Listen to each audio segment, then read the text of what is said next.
ആകാശവാണി.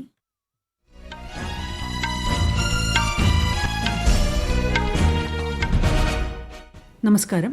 വാർത്തകൾ വായിക്കുന്നത് ലിൻസ സിറാജ്.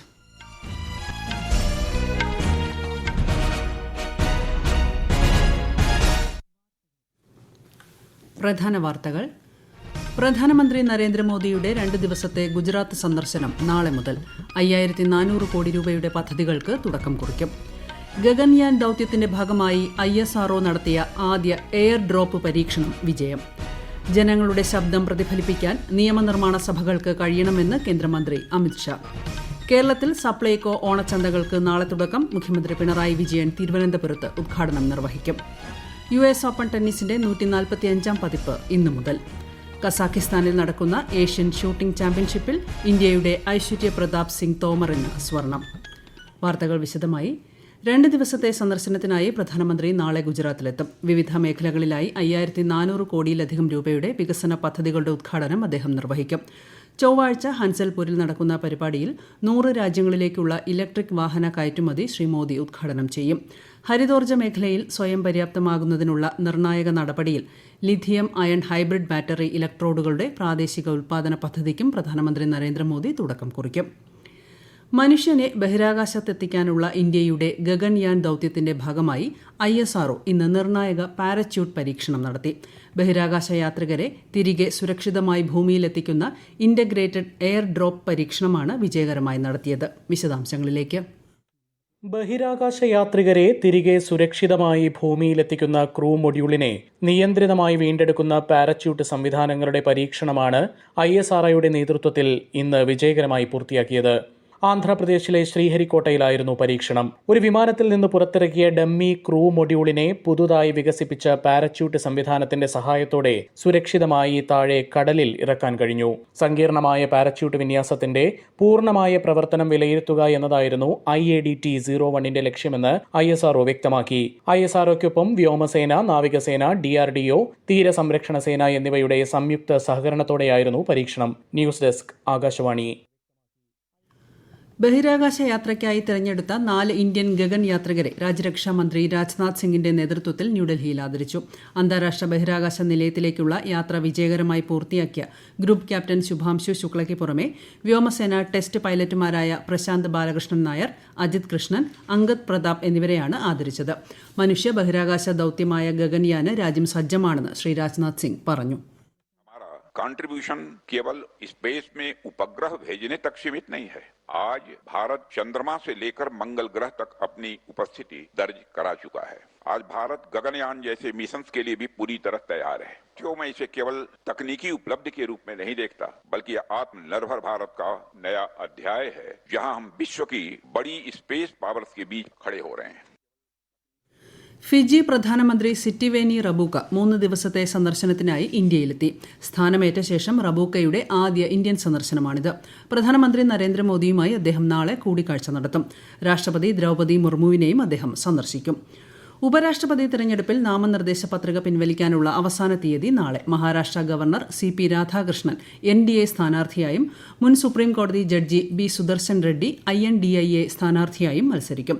അടുത്ത മാസം 9-നാണ് വോട്ടെടുപ്പും വോട്ടെണ്ണലും.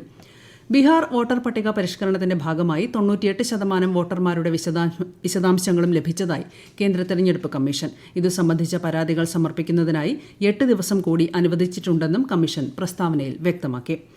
പ്രതിരോധ രഹസ്യാന്വേഷണ ഏജൻസി മേധാവി ലഫ്റ്റനന്റ് ജനറൽ ജെഫറിയെ പുറത്താക്കി അമേരിക്കൻ പ്രതിരോധ സെക്രട്ടറി പീറ്റ് ഹെഗ്സേത്. ഇറാനുമേലുള്ള അമേരിക്കൻ ആക്രമണം വൈറ്റ് ഹൌസ് അവലോകനം ചെയ്തതിന് പിന്നാലെയാണ് നടപടി. പദവിയിൽ നിന്ന് നീക്കം ചെയ്തതിന്റെ ഔദ്യോഗിക വിശദീകരണം പുറത്തുവിട്ടിട്ടില്ല. ഈ വാർത്തകൾ ആകാശവാണിയിൽ നിന്ന്.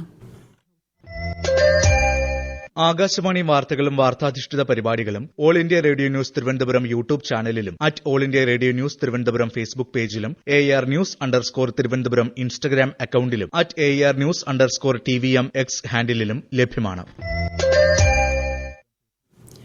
പ്രധാനമന്ത്രി നരേന്ദ്രമോദി ആകാശവാണിയിലൂടെ ജനങ്ങളുമായി ആശയങ്ങൾ പങ്കുവയ്ക്കുന്ന പ്രതിമാസ റേഡിയോ പ്രഭാഷണ പരിപാടി മൻ കി ബാത് ഈ മാസം 31-ന്. പരിപാടിയിലേക്കുള്ള ആശയങ്ങളും അഭിപ്രായങ്ങളും ഈ മാസം 29 വരെ പങ്കുവയ്ക്കാം. 1800-11-7800 എന്ന toll free നമ്പരിലൂടെയും Narendra Modi mobile application my GOV open forum എന്നിവയിലൂടെയും ആശയങ്ങൾ നൽകാം. ജനങ്ങളുടെ ശബ്ദം പ്രതിഫലിപ്പിക്കാൻ നിയമനിർമ്മാണ സഭകൾക്ക് കഴിയണമെന്ന് കേന്ദ്ര ആഭ്യന്തരമന്ത്രി അമിത്ഷാ. ഭരണഘടനയുടെ അന്തസത്ത കാത്തുസൂക്ഷിക്കാൻ സഭാ സ്പീക്കർമാർ ശ്രമിക്കുന്നതിൽ അഭിമാനമുണ്ടെന്നും ആഭ്യന്തരമന്ത്രി വ്യക്തമാക്കി. സെൻട്രൽ ലെജിസ്ലേറ്റീവ് കൌൺസിലിന്റെ ആദ്യ സ്പീക്കറായി വിത്തൽ ഭായ് പട്ടേൽ സ്ഥാനമേറ്റതിന്റെ ശതാബ്ദി ആഘോഷത്തോടനുബന്ധിച്ച് ഡൽഹി നിയമസഭയിൽ സംഘടിപ്പിച്ച ദേശീയ സമ്മേളനത്തെ അഭിസംബോധന ചെയ്യുകയായിരുന്നു അദ്ദേഹം. जब विधानसभा का सदन चलता है तब हमने 3 शब्दों पर बहुत बल देना पड़ेगा: विवेक, विचार और विधान. विवेक से विचार बनता है. विवेक सदन के नियमों, जनता की आकांक्षाएं और पक्ष विपक्ष के द्वारा सरकार के अच्छे पक्ष और बुरे पक्ष को रखने का बैलेंस प्रकार से एक वक्तव्य जो होता है वो विवेकपूर्ण माना जाता है. സപ്ലൈകോ ഓണം ഫെയർ സംസ്ഥാനതല ഉദ്ഘാടനം മുഖ്യമന്ത്രി പിണറായി വിജയൻ നിർവഹിക്കും. നാളെ വൈകിട്ട് 4-ന് തിരുവനന്തപുരം കിഴക്കേക്കോട്ടയിലെ EK നായനാർ പാർക്കിലാണ് പരിപാടി. സപ്ലൈകോ സബ്സിഡി ഇതര ഉൽപ്പന്നങ്ങൾക്ക് പുറമെ കൈത്തറി, കുടുംബശ്രീ, മിൽമ ഉൽപ്പന്നങ്ങളും പച്ചക്കറിയും വിവിധ സ്റ്റാളുകളിൽ ലഭ്യമാകും. എയ്ഡഡ് സ്കൂളുകളിൽ ഭിന്നശേഷി വിഭാഗക്കാർക്ക് നിയമന സംവരണം ഉറപ്പാക്കാനുള്ള നടപടികൾ കേരള സർക്കാർ വേഗത്തിലാക്കിയതായി മന്ത്രി വി ശിവൻകുട്ടി. ഹൈക്കോടതി, സുപ്രീംകോടതി നിർദ്ദേശങ്ങൾക്കനുസരിച്ച് വിശദമായ മാർഗനിർദ്ദേശങ്ങൾ പുറപ്പെടുവിച്ചു. നിയമനം നടത്താൻ സംസ്ഥാന ജില്ലാതല സമിതികൾക്ക് രൂപം നൽകിയെന്നും മന്ത്രി വ്യക്തമാക്കി. കേരളത്തിൽ ഒരാൾക്ക് കൂടി അമീബിക് മസ്തിഷ്ക ജ്വരം റിപ്പോർട്ട് ചെയ്തു. വയനാട് സ്വദേശിയായ യുവാവിനാണ് പുതുതായി രോഗം റിപ്പോർട്ട് ചെയ്തത്. ഇതോടെ നിലവിൽ മെഡിക്കൽ കോളേജിൽ ചികിത്സയിലുള്ളവരുടെ എണ്ണം 8 അമീബിക് മസ്തിഷ്ക ജ്വരം റിപ്പോർട്ട് ചെയ്ത പ്രദേശങ്ങളിൽ ആരോഗ്യവകുപ്പ് പരിശോധന നടത്തി. തൊഴിലധിഷ്ഠിത കമ്പ്യൂട്ടർ വിദ്യാഭ്യാസത്തിനായി സ്മാർട്ട് എന്ന പേരിൽ സംസ്ഥാന സാക്ഷരതാ മിഷൻ പുതിയ പദ്ധതി നടപ്പാക്കും. വയനാട് ജില്ലയിലാണ് പദ്ധതി ആദ്യം നടപ്പാക്കുന്നത്. പദ്ധതിയുടെ സംസ്ഥാനതല ഉദ്ഘാടനം കണിയാമ്പറ്റ ജില്ലാ പഞ്ചായത്ത് പരിശീലന കേന്ദ്രത്തിൽ നാളെ മന്ത്രി OR കേളു നിർവഹിക്കും. US ഓപ്പൺ ടെന്നീസിന്റെ 145-ാം പതിപ്പിന് ഇന്ന് ന്യൂയോർക്കിൽ തുടക്കമാകും. ഇന്ത്യൻ സമയം രാത്രി 8:30-ന് ആദ്യ റൌണ്ട് മത്സരങ്ങൾക്ക് തുടക്കമാകും. വനിതാ വിഭാഗത്തിൽ ലോക 1-ാം നമ്പർ താരം ഇഗ സ്വിയാറ്റെക് ആദ്യ മത്സരത്തിന് ഇന്നിറങ്ങും. കസാഖിസ്ഥാനിൽ നടക്കുന്ന 16ാമത് ഏഷ്യൻ ഷൂട്ടിംഗ് ചാമ്പ്യൻഷിപ്പിൽ ഇന്ത്യയുടെ ഐശ്വരി പ്രതാപ് സിംഗ് തോമറിന് സ്വർണം. 50 മീറ്റർ റൈഫിൾ വിഭാഗത്തിൽ 462.5 പോയിന്റ് കരസ്ഥമാക്കിയാണ് ഐശ്വരി സ്വർണം നേടിയത്. 50 മീറ്റർ ടീം വിഭാഗത്തിലും ഇന്ത്യൻ സംഘം സ്വർണ്ണ നേട്ടത്തിലെത്തി. ഇന്ത്യൻ ക്രിക്കറ്റ് താരം ചേതേശ്വർ പൂജാര വിരമിച്ചു. ക്രിക്കറ്റിന്റെ എല്ലാ ഫോർമാറ്റിൽ നിന്നും വിരമിക്കുന്നതായി 37-ാം വയസ്സിൽ താരം അറിയിക്കുകയായിരുന്നു. ടെസ്റ്റിൽ ഇന്ത്യയുടെ വിശ്വസ്തനായ 3-ാം നമ്പർ ബാറ്ററായിരുന്നു പൂജാര. 103 ടെസ്റ്റും 5 ഏകദിനങ്ങളും ഇന്ത്യയ്ക്കായി കളിച്ച താരം 19 ടെസ്റ്റ് സെഞ്ചുറി നേടിയിട്ടുണ്ട്. കേരള ക്രിക്കറ്റ് ലീഗിൽ ഇന്നത്തെ മത്സരത്തിൽ ട്രിവാൻഡ്രം റോയൽസിനെതിരെ കാലിക്കറ്റ് ഗ്ലോബ് സ്റ്റാർസിന് വിജയം. 2-ാം മത്സരം കൊച്ചി ബ്ലൂ ടൈഗേഴ്സും കൊല്ലം സ്ലെയിലേഴ്സും തമ്മിലാണ്. ബീഹാറിലെ ഫൽഗു, ലോകായിൻ നദികളിൽ ജലനിരപ്പ് അപ്രതീക്ഷിതമായി ഉയർന്നതിനെ തുടർന്ന് വിവിധ ജില്ലകളിൽ പ്രളയസമാന സാഹചര്യം. ഝാർഖണ്ഡിൽ നിന്ന് ഫൽഗു നദിയിലേക്ക് വലിയ അളവിൽ വെള്ളം തുറന്നുവിട്ടതാണ് ജലനിരപ്പ് ഉയരാൻ കാരണം. നാളന്ദ, ജഹനാബാദ്, ഗയ ജില്ലകളെയാണ് ഇത് പ്രധാനമായും ബാധിച്ചത്. നിരവധി വീടുകൾക്കും വിളകൾക്കും നാശനഷ്ടം സംഭവിച്ചു. ഗതാഗതം തടസ്സപ്പെട്ടു. 9 ഇടങ്ങളിൽ തടയണകൾക്ക് കേടുപാടുകൾ സംഭവിച്ചു. രാജസ്ഥാനിൽ അതിശക്തമായ മഴയെ തുടർന്ന് വിവിധയിടങ്ങളിൽ വലിയ തോതിൽ വെള്ളം കയറി. കോട്ട, ബൂന്തി, ടോങ്, സവായ് മാധോപൂർ, ബാരാൻ ജില്ലകളിൽ മഴക്കെടുതി രൂക്ഷമാണ്. സവായ് മാധോപൂർ സ്റ്റേഷനിൽ വെള്ളം കയറിയതിനാൽ റെയിൽ ഗതാഗതം തടസ്സപ്പെട്ടു. കോട്ടയിലെ ഡൽഹി മുംബൈ അതിവേഗ പാതയിലും ഗതാഗതം നിരോധിച്ചു. പഞ്ചാബിലെ ഹോഷിയാർപൂരിൽ LPG ടാങ്കർ സ്ഫോടനത്തിൽ മരിച്ചവരുടെ എണ്ണം 7. LPG ടാങ്കറിൽ കാർ ഇടിച്ചതിനെ തുടർന്നുണ്ടായ വാതക ചോർച്ചയാണ് സ്ഫോടനത്തിന് കാരണമായത്. രാജ്യത്താദ്യമായി animation, visual effects, gaming, comics സാങ്കേതിക വിദ്യകൾ സ്കൂൾ പാഠ്യപദ്ധതിയിൽ ഉൾപ്പെടുത്തി കേരളം. കൈറ്റ് തയ്യാറാക്കിയ പുതുക്കിയ ICT പാഠപുസ്തകങ്ങളിലാണ് AVGC ഉള്ളടക്കം ഉൾപ്പെടുത്തിയിട്ടുള്ളത്. കുട്ടനാട്ടിലെ കർഷകർ അഭിമുഖീകരിക്കുന്ന വിവിധ പ്രശ്നങ്ങൾക്ക് പരിഹാരം കാണുന്നതിന്റെ ഭാഗമായി കേന്ദ്ര ഫിഷറീസ് വിദഗ്ധ സംഘം ആലപ്പുഴ ജില്ലയിലെ കാർഷിക മേഖലകൾ സന്ദർശിച്ചു. മത്സ്യകൃഷിയുടെ സാധ്യതകൾ സംഘം പരിശോധിക്കും. പ്രധാന വാർത്തകൾ വീണ്ടും. പ്രധാനമന്ത്രി നരേന്ദ്രമോദിയുടെ 2 ദിവസത്തെ ഗുജറാത്ത് സന്ദർശനം നാളെ മുതൽ 5400 കോടി രൂപയുടെ പദ്ധതികൾക്ക് തുടക്കം കുറിക്കും.